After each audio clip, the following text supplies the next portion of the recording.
When we hear the word discipline, I think most of us have this really specific and honestly, usually super negative, visceral reaction to it. Oh, absolutely. We immediately picture, like, a straitjacket. Right. We think of alarm clocks blaring at 4 in the morning, cold showers, forced marches, restricted diets. Yeah, just a totally rigid, joyless existence Yep. where we're basically just, punishing ourselves into being acceptable people. We view it as a cage, like a restriction of our natural freedom. It's a very binary way of looking at the world, and it's incredibly common. We tend to think you're either a fun, free spirit who goes wherever the wind blows, or you are this disciplined, miserable drill sergeant who Yeah. never gets to actually enjoy life. Yeah. We just associate discipline with the total deprivation of joy. But what if we have that image completely backwards? What if true freedom isn't the absence of boundaries at all? Right. Like, think about a grapevine. If you just let a vine grow completely free, with no structure, no boundaries, what happens? It just trails along the ground. Exactly. It tangles itself in the mud, it gets eaten by pests, and it rots. It doesn't thrive at all. But if you give it a trellis, a firm, structured framework that vine can climb. Yeah, it uses the structure to grow upward toward the sun and actually produce fruit. Right. Real, lasting liberation requires a trellis. So, okay, let's unpack this. Because today, you and I are exploring a concept that completely flips our modern understanding of freedom, effort, and personal growth right on its head. We really are. We're looking at a text that has fundamentally reshaped how millions of people understand their own inner lives. Richard J. Foster's seminal book, Celebration of Discipline, The Path to Spiritual Growth. And specifically, we're drawing from the 20th anniversary edition today. Yes, which is significant because it gave the author a chance to kind of reflect on how these ideas had marinated in the culture for 2 decades. And what's fascinating here is this central premise, that these ancient spiritual disciplines are not meant to be rigid, soul-crushing rules. Not at all. Instead, Foster describes them as a door to liberation. They are the actual mechanism to free us from the superficiality, the constant noise, and just the frantic pace of modern life. A door to liberation. I think anyone listening right now, whether you're commuting in bumper-to-bumper traffic or maybe taking a walk to clear your head from a chaotic office, you can relate to that need for liberation. Oh, totally. The modern pace of life feels less like freedom and more like a treadmill. We just cannot figure out how to unplug. Yeah. And what strikes me about Foster's diagnosis of our modern condition is how aggressive it is right out of the gate. It is a really sharp critique. He writes that superficiality is the absolute curse of our age. Wow. Yeah. He argues that the doctrine of instant satisfaction is our primary spiritual problem. That hits hard. It does, because we want everything immediately right. Our food, our entertainment, our answers, and even our personal growth. Foster states that the desperate need today is not for a greater number of intelligent people or gifted people or technologically advanced people. The desperate need is for deep people. Deep people. Man, that hits incredibly close to home. Because if we are really honest with ourselves, so much of our existence is spent just skimming the surface of reality. Skimming is the perfect word for it. Right. Like we skim articles instead of reading them. We skim our relationships with quick text messages. We even skim our own inner lives. Yes. We're terrified to sit alone with our thoughts for more than 5 minutes. But before we dive into the actual practices, the how-to of these disciplines, we really need to understand the crucible in which this book was forged. Right. Because Foster didn't write this from some comfortable, detached ivory tower.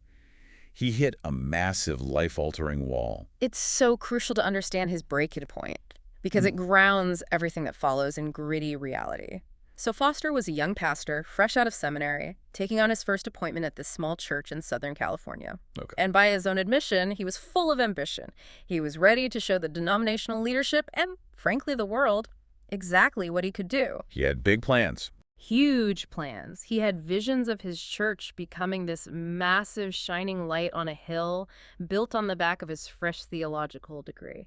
But the reality on the ground was a brutal wake-up call, right? Yeah. He didn't find this pristine theological laboratory. He found messy, hurting people. Yeah.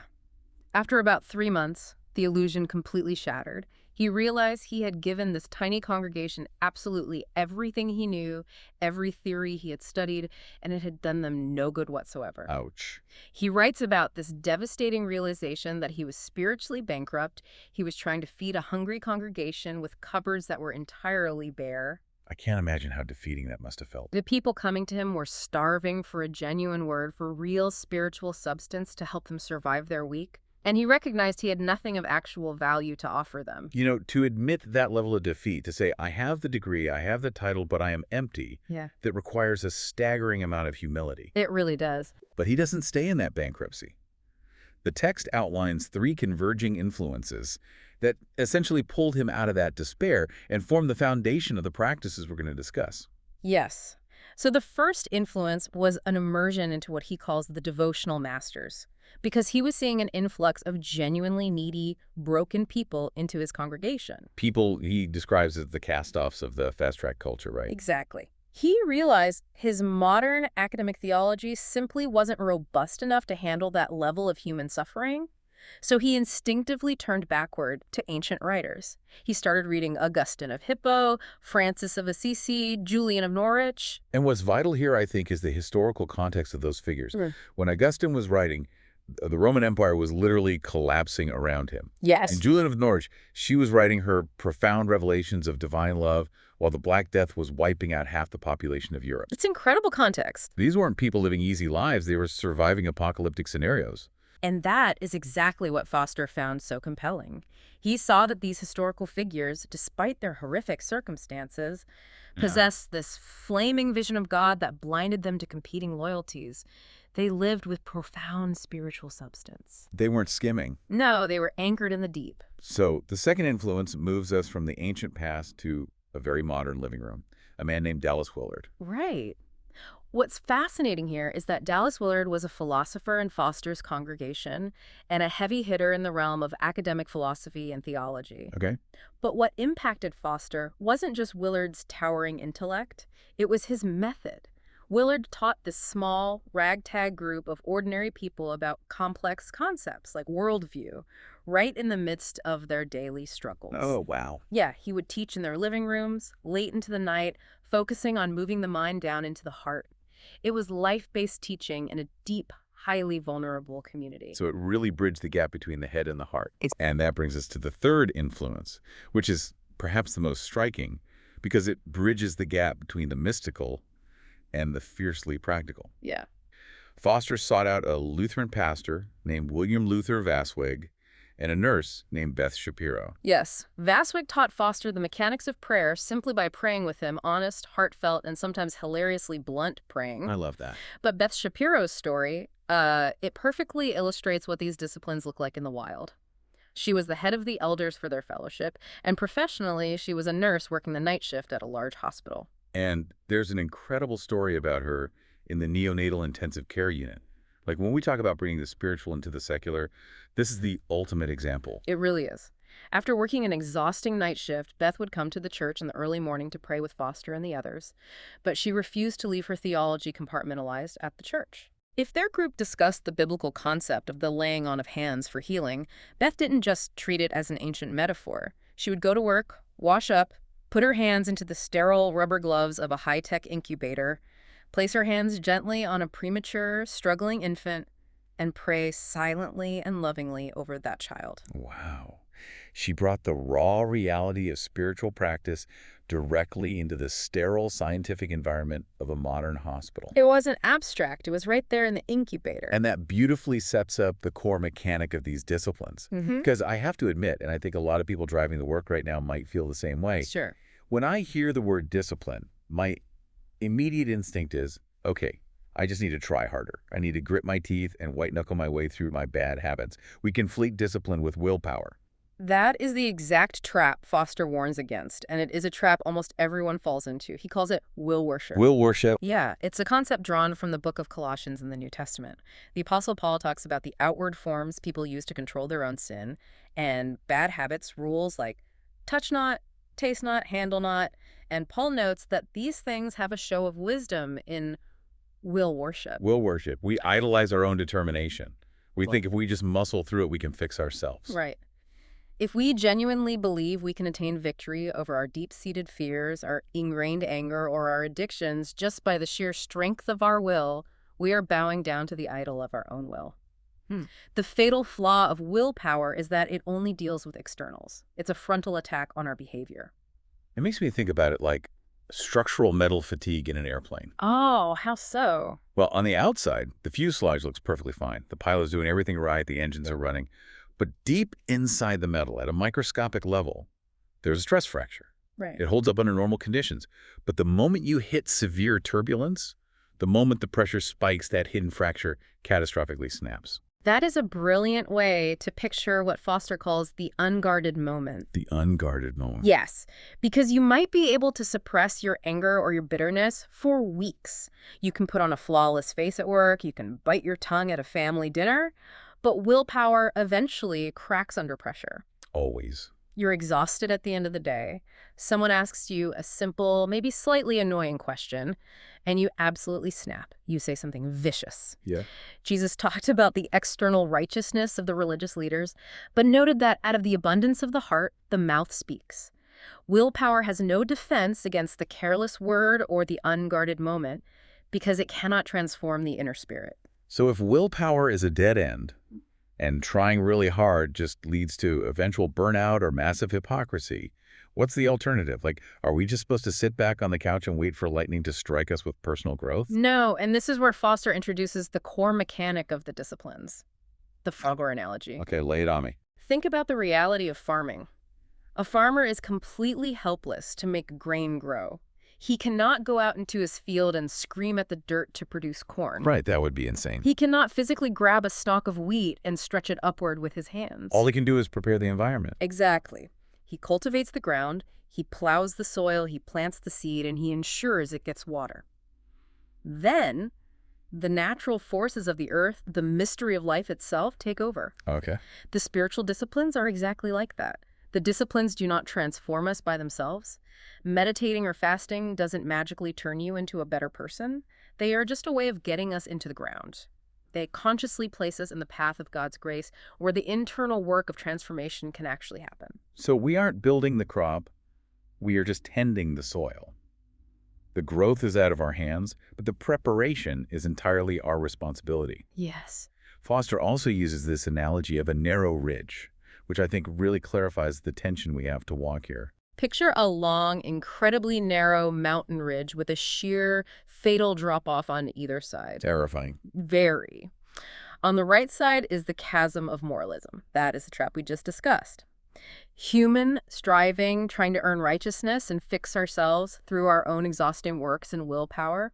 But on the left side is the chasm of antinomianism. Which is a very heavy theological word, but what does that actually look like in practice today? Antinomianism essentially means lawlessness, but in a modern spiritual context, it looks like spiritual idleness. Oh, I see. It's the person who says, well, God does all the inner work and his grace covers everything, so I don't need to put any effort in at all. Let go and let God. Right. It turns into a toxic apathy. You just coast, making zero effort to change your destructive habits, assuming grace is just a get-out-of-jail-free card. So you fall off the ridge into exhausting self-help on one side or a lazy apathy on the other. Exactly. But the path straight down the center of the ridge is what Foster calls disciplined grace. Disciplined grace. Right. It is grace because the growth is entirely free and unearned, but it is disciplined because there is absolutely something for us to do. We must consciously choose a course of action to place ourselves where that change can happen. All right, so we are walking the narrow ridge. We understand that we are just farmers planting seeds. How do we actually start cultivating this inner soil?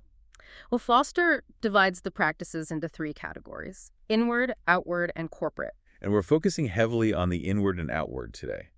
The first inward discipline he tackles is meditation.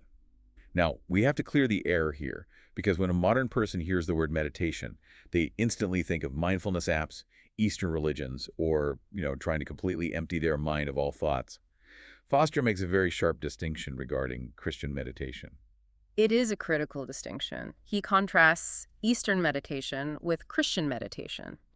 In many Eastern forms, the stress is on detachment from the world. The goal is to empty the mind entirely, often seeking a state where personal identity is lost or merged with a cosmic consciousness. The ultimate goal is detachment from suffering and desire. Christian meditation, however, goes far beyond detachment. Its ultimate goal is attachment. So it isn't about emptying the mind, it's about filling it. Yes. But filling it is so much harder today than it was 20 years ago. Yeah. I mean, our minds are already overflowing with push notifications, emails, global news. Which is why detachment from the noise and confusion of the world is a necessary preliminary step. You have to tune out the static. Okay, that makes sense. But you don't stay empty. You empty the mind of the chaotic noise, specifically to have a richer, clearer attachment to God. It is about actively listening for God's voice and dwelling on his word. You know, people often think meditation is too difficult or that it's only for monks living in silence, or they just write it off as a psychological trick like a deep breathing exercise to lower your heart rate. But Foster insists it is highly practical. He provides a physical exercise called palms down, palms up, and I think this is an incredibly useful tool that anyone listening can try the moment they park their car today. It's a profound way to involve the body in what contemplatives call centering down. How does it work? You begin by sitting quietly and placing your palms down on your lap. This physical posture is a symbolic indication of your desire to release, to turn over any concerns you're currently carrying. Okay. You inwardly pray and name the things you are dropping. You say, I release my anger toward my boss. I release my anxiety over my mortgage. I surrender my fear about this upcoming medical test. You actively, intentionally let them go. I have actually practiced this, and the psychosomatic connection is very real. Yeah. When you physically turn your palms down and intentionally articulate the things you are releasing, you can literally feel the tension leaving your shoulders. Your jaw unclenches. It's amazing. And you don't stop there. Because again, the goal isn't just to be empty. After a few moments of surrender, you physically turn your palms face up on your lap. This is a symbol of your desire to receive. Oh, I love that. You pray silently. I would like to receive your peace regarding this medical test. I want to receive patience from my boss. I want to receive joy in my home. Whatever divine provision you need, you say palms up, and you posture yourself to receive it. It grounds the spiritual in the tactile. But there's another concept he discusses under meditation that really caught my attention. He calls it sanctifying the imagination. Yeah. Because a lot of people, and I am absolutely in this camp, struggle with abstract contemplation. If you tell me to just sit and think about the concept of grace or holiness, my brain just spins out. I need something concrete. What's fascinating here is that Foster argues that to move the mind down into the heart, we often need to be rooted in the senses.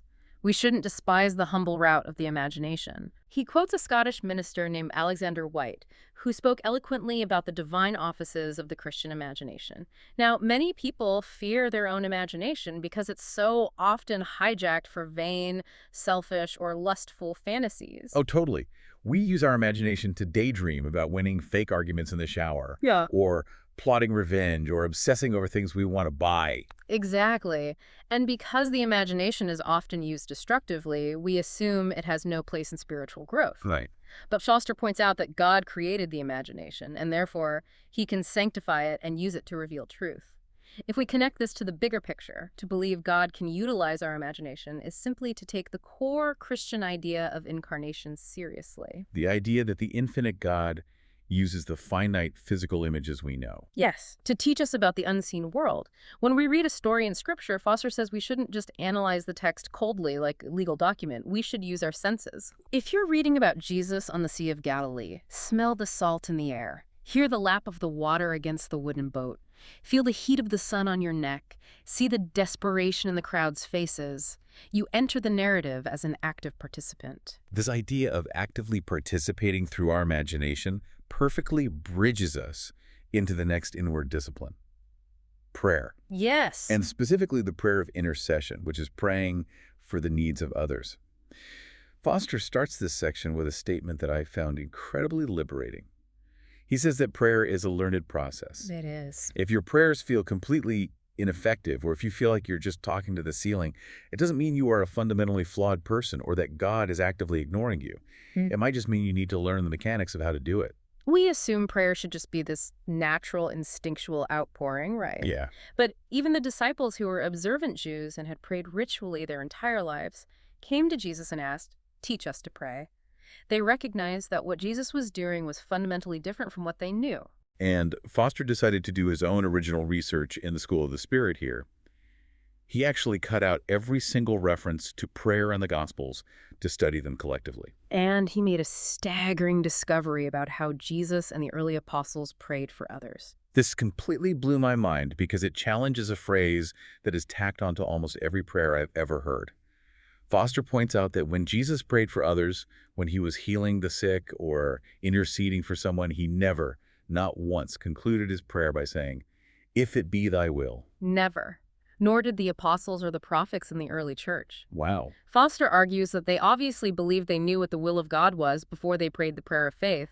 Their praying was aggressively positive. It often took the form of a direct, authoritative command. Walk, be well, stand up. But wait, the immediate pushback here is the Garden of Gethsemane. Mm. Doesn't Jesus famously pray, "Not my will, but thy will be done," right before his crucifixion? He does, and Foster carefully addresses that. He explains that there is a very proper, necessary time to pray, "If it be thy will." Okay, when is that? First, you use it in the prayer of guidance, when you are genuinely searching to know what course of action God wants you to take. Second, you use it in the prayer of relinquishment, which is what Jesus was doing in Gethsemane. When our human desires deeply conflict with God's way, and we must surrender our will to his. Precisely. But for intercession, when we are praying against sickness or oppression or for the direct needs of others, Foster argues we need to learn to pray with expectation and authority, not using "if it be thy will" as a spiritual cop-out, just in case the prayer isn't answered. So how do we know the will of God before we pray? Foster introduces an analogy here that I think makes perfect sense of why our prayers often seem to hit a brick wall, the radio frequency analogy. Think about the room you are sitting in right now. At this very moment, there are dozens of radio and television signals passing through the air around you, but you don't pick them up. You don't hear the music or see the images unless you possess a receiver that is tuned to the exact proper frequency. If you turn on a television and the screen is static, you don't assume that broadcast signals have ceased to exist in the universe. Right. You check the plug, you check the circuitry, and you adjust the tuning dial. We assume the problem is with the receiver, not the broadcaster. Exactly. Foster suggests that listening to God is the absolutely necessary prelude to intercession. We must attune our spiritual receivers to the divine frequency. The philosopher Søren Kierkegaard observed this beautifully. He wrote that a man prayed, and at first he thought prayer was simply talking. But as he grew quieter, he eventually realized that true prayer is actually listening. We must hear the will of God. We must understand his heart for a situation before we can pray it into the lives of others with any authority. And what I appreciate about Foster is that he doesn't leave this in the realm of high mysticism. He gives incredibly practical, almost playful ways to practice tuning that dial in the middle of a chaotic day. He talks about something called flash prayers or swishing prayers. This was a method developed by a man named Frank Lobach. The concept is to flash hard, fast, and straight prayers at people as you go about your normal day. Like just randomly. Yeah. If you're sitting on a subway or walking through a crowded airport, you inwardly ask for the joy of the Lord to rise up within the specific people you are looking at. You intentionally throw a cloak of prayer around everyone who enters your circle of nearness. I love this. You're just firing off little positive divine intentions at the person scanning your groceries or the guy who just cut you off in traffic. Exactly. Instead of cursing them under your breath, you flash a prayer of blessing at them. It completely rewires your own psychological posture toward the world from hostility to compassion. It really does. And going back to the idea of using the imagination in prayer, he tells this incredibly touching story about praying alongside a 4-year-old boy. It perfectly captures the theology of childlike faith. Foster was called to a home to pray for a baby girl who was seriously ill. Her 4-year-old brother was in the room, so Foster didn't send him away. He asked the boy to help him pray. I love that he included him. Yeah. He told the boy to imagine Jesus walking into the room and sitting in the chair across from them. Then he told the boy to imagine Jesus walking over and putting his hands on top of theirs as they gently touched the baby. He had the boy watch in his mind as the light from Jesus flowed into his sister, and he told him to watch the healing power of Christ fight the bad germs until they were completely gone. He utilized the child's natural, unjaded imagination to open the door to genuine faith. He didn't dumb down the theology. He translated it into a language the boy's mind could process. Beautifully said. And the text notes that the very next morning, the baby was perfectly well. It's a powerful reminder not to make prayer an overly complicated intellectual exercise. Which brings us to a discipline that modern people find profoundly complicated and notoriously difficult to embrace. Oh. If prayer and meditation are about filling the mind, what happens when we need to empty our bodies of their physical compulsions? We move to practices that actively recalibrate our physical appetites. We are looking at fasting and study. Oh boy. Fasting. If there is a single discipline that feels like archaic punishment, it is this one. Oh, without a doubt. Especially in our current culture. We are surrounded by fast food drive-thrus on every single corner, and we are constantly marketed to with the message that skipping even a minor snack is a medical emergency. Foster is fully aware of this cultural resistance. He notes that we live in a society surrounded by shrines to the golden arches and pizza temples. So true. We are constantly fed propaganda that convinces us we are on the verge of total starvation if we don't consume 3 large meals and several snacks every single day. Furthermore, fasting got a terrible reputation historically due to the extreme ascetic practices and self-mortification of the Middle Ages. Right, people associate it with monks wearing itchy hair shirts and whipping themselves in the streets. But Foster defines biblical fasting very specifically, pulling it away from both modern diet fads and ancient self-torture. He defines biblical fasting strictly as abstaining from food for spiritual purposes. It is distinct from a health diet or intermittent fasting for weight loss, and it is distinct from a political hunger strike to gain leverage. It's centered entirely on God. Yes. In the Sermon on the Mount, Jesus explicitly says, when you fast, not if you fast. Foster points out that Christ fully expected his disciples to fast in the present age, even though there's no strict biblical law or commandment dictating exactly what day or how often you must do it. The primary purpose is always to center on God, but Foster points out a fascinating and honestly deeply uncomfortable secondary purpose of fasting. It reveals what actually controls us. This is a profound psychological excavation. We cover up what is rotting inside us with food and other good things. Wow. When we fast, we strip away the anesthetic, all the hidden dysfunctions surface. If pride controls us, it will be revealed.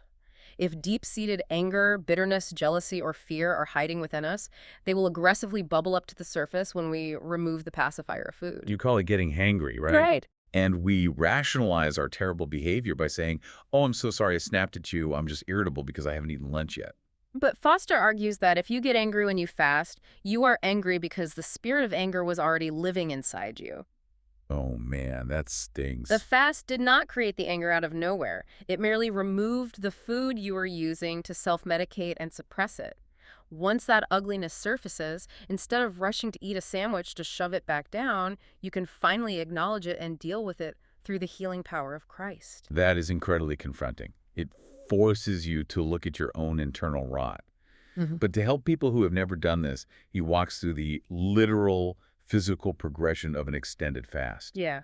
I think this is so helpful because people are often terrified by what their bodies do when they stop eating. It is important to have a roadmap so you don't panic. He notes that the first 3 days are usually the most difficult physically. Your body is suddenly given the opportunity to rid itself of toxins that have built up from years of poor eating habits.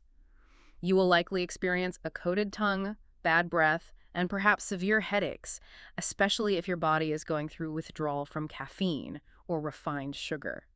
Anyone who has ever tried to quit coffee cold turkey knows that specific pounding headache. Absolutely. By the 4th day, the sharp hunger pains generally subside, though you may feel a pervasive weakness or experience temporary dizziness if you stand up too fast. The body is adjusting to a new energy source. Right. But by the 6th or 7th day, he notes something fascinating. You actually begin to feel stronger and more alert. The hunger pains diminish to a minor irritation. The toxins are largely eliminated, your dopamine receptors reset, and your sense of concentration becomes incredibly sharpened. It's like a complete biological and spiritual system reboot. But again, the focus isn't just the physical detox, it's the spiritual recalibration, forcing the body to remember that we are ultimately sustained by the Word of God, not just by physical calories. Now, paired closely with fasting in this section is the discipline of study. And I would throw a flag on the play here. Hey, throw it. Wait, I have to stop you there. Yeah. To me, and I bet to anyone who just spent 8 hours staring at spreadsheets or writing reports, reading a book does not feel like a spiritual discipline. It feels like homework. How on earth is studying a spiritual practice? It is a totally valid pushback. Foster grounds this in the Apostle Paul's instruction in Romans that we are transformed by the renewal of the mind.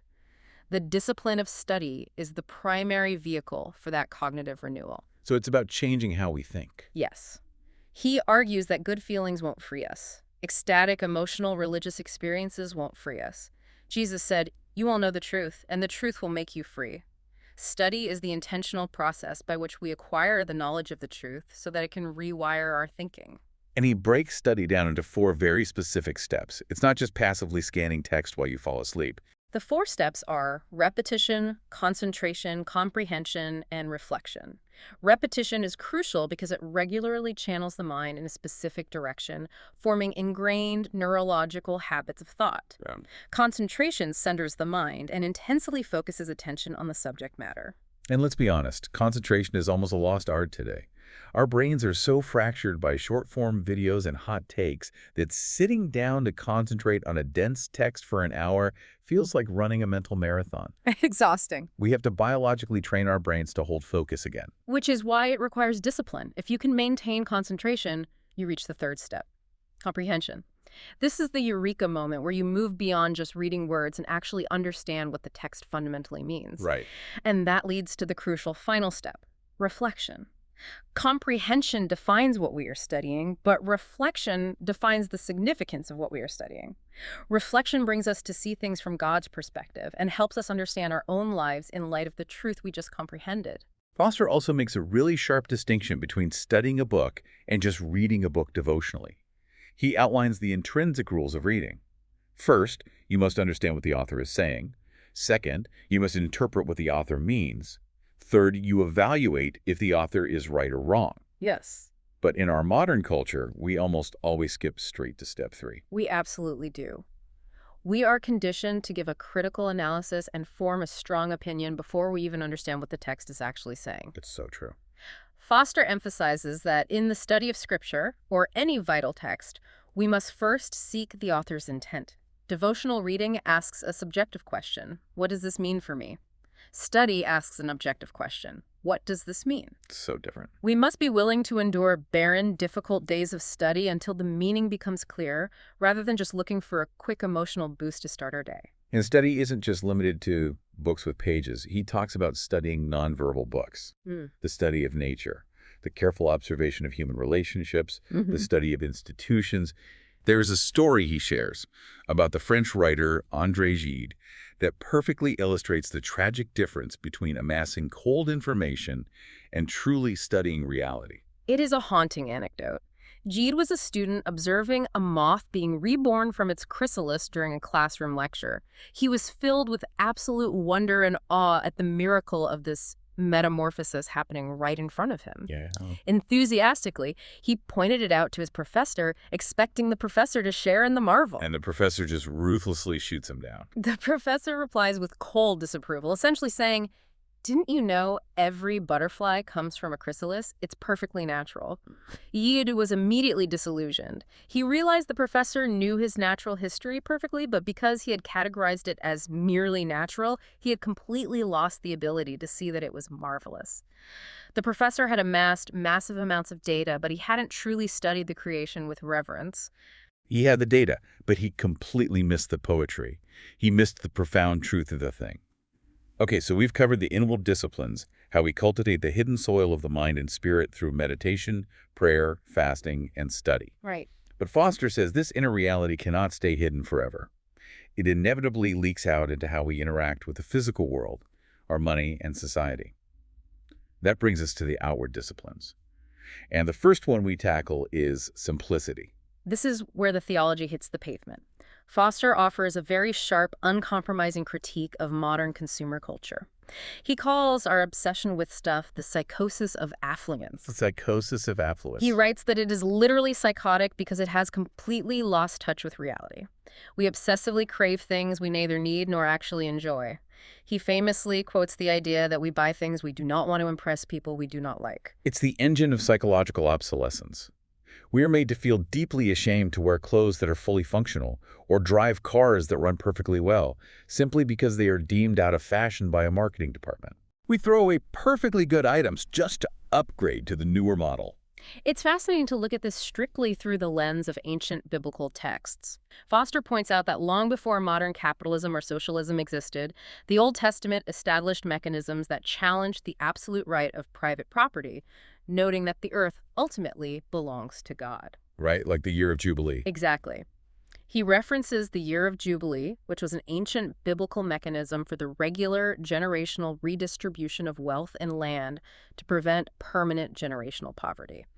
And just to be clear, we are neutrally reporting the text's analysis of biblical economics here, not endorsing any specific modern political ideology. Of course. He also highlights Jesus' constant warnings against the hoarding of wealth and the corrupting spirit of mammon. The biblical text, Foster argues, denounces materialism with intense, unrelenting vigor. But he also notes that the Bible denounces asceticism with equal vigor. He isn't saying everyone needs to take a vow of extreme poverty, sell everything, and go live in a cave wearing a potato sack. Correct. Asceticism renounces possessions entirely, viewing the material world and physical pleasure as inherently evil. Right. Simplicity, however, sets possessions in their proper, healthy perspective.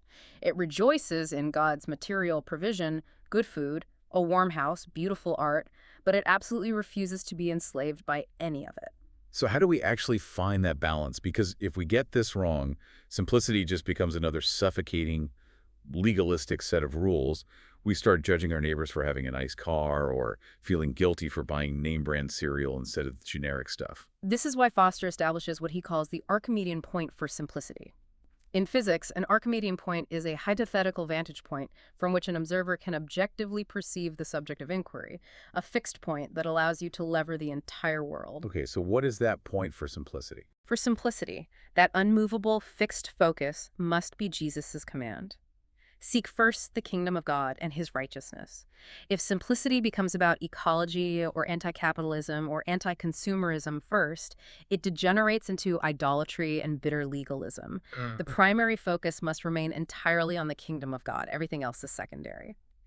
Seek the kingdom first, and the lifestyle of simplicity follows naturally as a byproduct. Yes. And he says this inward reality of simplicity is characterized by 3 specific inner attitudes that bring genuine freedom from anxiety.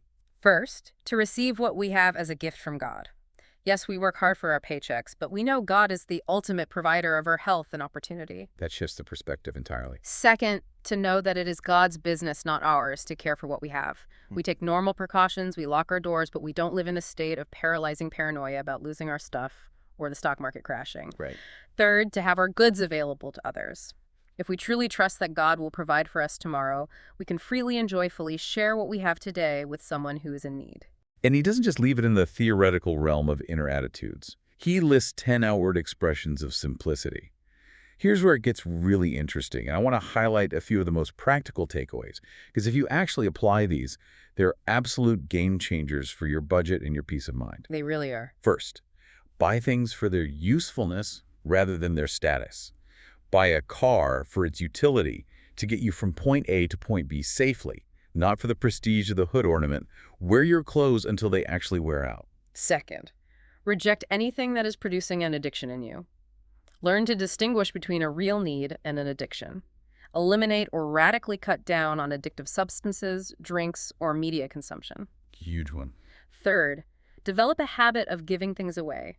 If you find yourself becoming too attached to a possession, if it occupies too much of your mental real estate, deliberately give it to someone who needs it. Deaccumulate. He also advises us to aggressively shun buy now, pay later schemes, which only deepen our bondage to debt and force us to work jobs we hate just to pay off the interest on things we bought years ago. Yes, debt is a huge bondage. And a big one. Learn to enjoy things without needing to own them. You can enjoy a public park, a library, or a beach sunset without having the deed to the property. Now, going back to that point about rejecting addiction, there's a very funny but deeply sobering anecdote about a student who realized he was addicted to his daily newspaper. It perfectly illustrates how subtle compulsions can be. This student went out one morning and found his morning paper missing from his driveway. He started to panic. Just over a paper. Then he saw a morning paper sitting in his neighbor's yard, and he actually began plotting in his mind how to sneak over and steal it without getting caught. He is plotting a petty theft over a newspaper. In that moment of absurd plotting, he realized he was dealing with a genuine, controlling compulsion. It wasn't just about reading the news. He was addicted to the ritual. So what did he do? He rushed inside and immediately called the newspaper to cancel his subscription. The receptionist, confused, asked if he wanted to just keep the Sunday edition, and he blurted out, "No, I'm going cold turkey." That's amazing. He recognized an undisciplined compulsion operating in his life and took radical, immediate action to free himself from it. That is the essence of simplicity. Refusing to be a slave to anything but God, whether it's a newspaper, a smartphone, or a luxury car. Which leads us to the final set of outward disciplines: solitude, submission, and service. Yes. Because simplicity frees us from the bondage of things, but solitude, submission, and service free us from the far more insidious bondage of other people's opinions and our own raging egos. Let's start with solitude. Foster makes a crucial distinction right away between loneliness and solitude. It is a vital distinction for our hyper-connected age. He says that loneliness is a state of inner emptiness. Solitude is a state of inner fulfillment. Oh, that's profound. Our profound fear of being alone drives us to constantly surround ourselves with noise and podcasts and crowds. But if we cultivate an inner solitude, we carry a portable sanctuary of the heart with us wherever we go. We can experience solitude whether we are standing in a crowded subway or sitting silently in the woods. And you can't have true solitude without silence. But silence absolutely terrifies us. Have you ever been in a conversation where there is a 10-second pause? People physically squirm. They will say anything just to fill the dead air. This raises an important question. Why are we so terrified of silence? Foster argues that we fear silence because words are our primary tool for manipulating our image and justifying ourselves to the world. We use a frantic, endless stream of words to adjust how other people perceive us. We explain our actions, we drop hints about our successes, we deflect blame.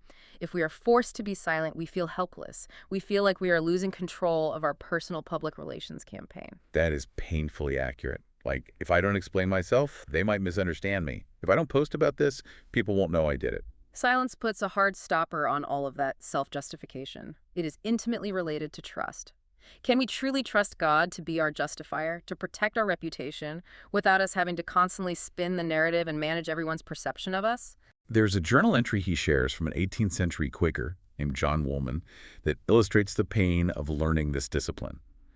Woolman was at a meeting, and he spoke up when he shouldn't have. He spoke beyond what he felt prompted by the divine to say. He just offered his own human opinion. Right. And he was so afflicted in his mind for weeks afterward because he realized he was just offering what the book of Ecclesiastes calls the sacrifice of fools, humanly initiated, unnecessary religious talk. Woolman learned through that deeply painful process of conviction to wait in silence, sometimes for weeks or months, until he felt genuinely prepared to stand like a trumpet through which the Lord could speak. He learned the absolute control of the tongue, refusing to speak just to hear his own voice. But entering into this profound silence isn't always a peaceful Zen-like experience. Foster talks about a concept from the Spanish mystic St. John of the Cross called the dark night of the soul. When people hear that, it sounds terrifying. It sounds like God has abandoned you or is punishing you. It does sound ominous, but Foster explains that the dark night of the soul is not a punishment at all. It is a divine appointment. He compares it to an anesthetic given before a major surgery. How so? When we pursue solitude and silence, there may come a time of profound spiritual dryness, aloneness, or dullness.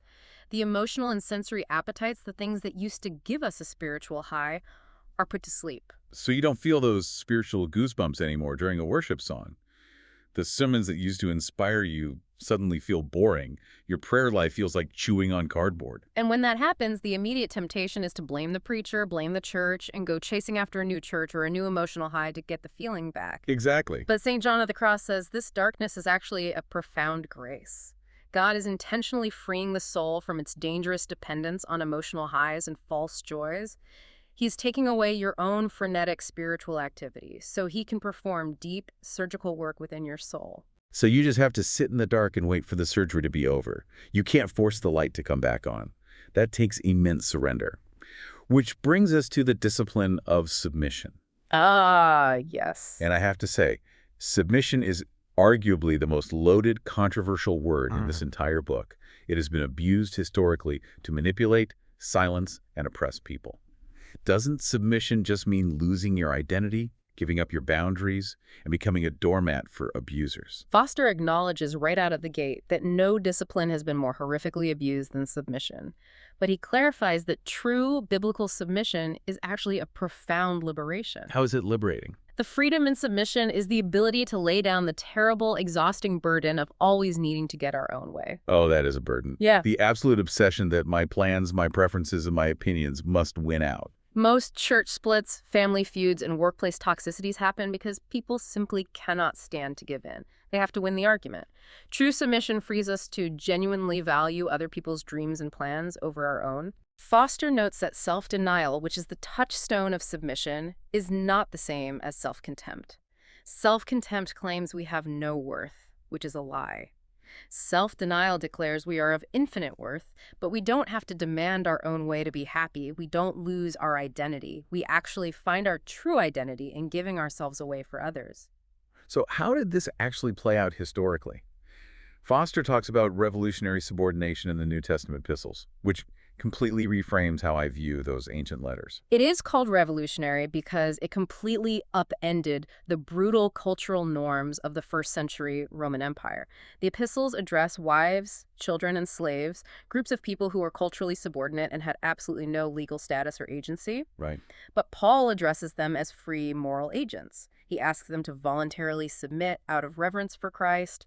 He makes decision makers out of people who are legally forbidden to make decisions. He elevated their inherent dignity. He didn't say submit because the Roman law says you are inferior property. He said submit because you are choosing to follow the cross life of Jesus. And then, even more radically, the epistles turn to the culturally dominant partner, husbands, fathers, masters, and call them to the exact same cross life of mutual submission. Wow.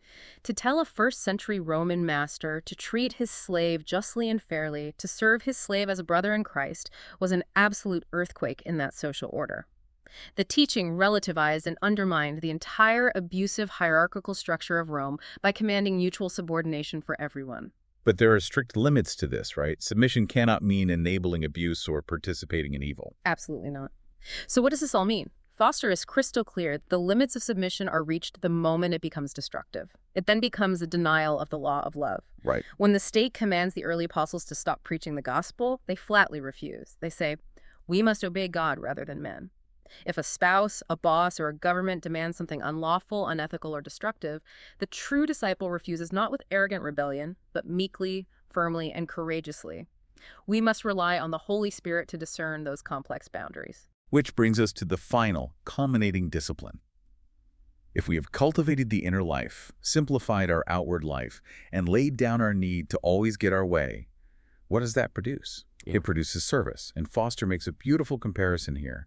If the cross is the ultimate sign of submission, the towel is the ultimate sign of service. He is referring, of course, to the night before Jesus was crucified, when he took off his outer garments, wrapped a towel around his waist, and washed the filthy feet of his disciples. In the Roman world, this was a task reserved strictly for the lowest-ranking slave in the household. And the staggering context is that right before Jesus does this, the disciples were actively arguing among themselves about who was the greatest. Exactly. They were jockeying for positions of power in what they thought would be a new political kingdom. And Jesus answers their argument by picking up a basin and a towel. Foster points out the stark difference between self-righteous service and true service. Self-righteous service requires human effort. It comes with a massive need for applause. It is concerned with the big deal. It wants to serve the head of the company or the celebrity pastor, where everyone can see it. True service, however, springs from a relationship with the divine. It finds it almost impossible to distinguish the small from the large. It welcomes the hidden, mundane, trivial acts of service where absolutely no one is watching. This is the ultimate indictment of modern toxic leadership structures, even within religious institutions. We have built entire cultures around the platform, the microphone, and the applause. We really have. But Foster asks a piercing question. Are we willing to be banished to the mundane? Are we willing to wipe the tables, hold the door, and do the unglamorous hidden work without ever receiving credit?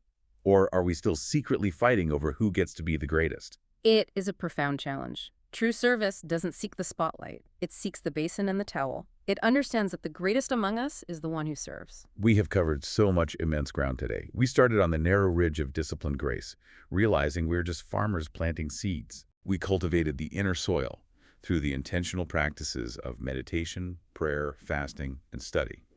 We moved outward, challenging the psychosis of affluence with simplicity, confronting our fear of silence with solitude, and finally yielding our frantic, exhausting need for control through submission and the humble towel of service. And the most beautiful reminder in all of this is that these disciplines aren't reserved for spiritual giants or mystics living in remote monasteries. Right. They are specifically designed for ordinary people. People sitting in bumper-to-bumper traffic, people washing dishes, people navigating office politics and raising toddlers. That trellis we talked about at the very beginning, the one that looked like a restrictive, joyless straitjacket from the outside. When you actually enter into it, you realize it is the very thing pulling you out of the mud, supporting your weight, and allowing you to finally grow toward the light. Exactly. Take one small step into that freedom today. Try a flash prayer on your commute, or just sit in your car for 5 minutes with your palms down and then your palms up. Let go and receive. Thanks for joining us on this deep dive.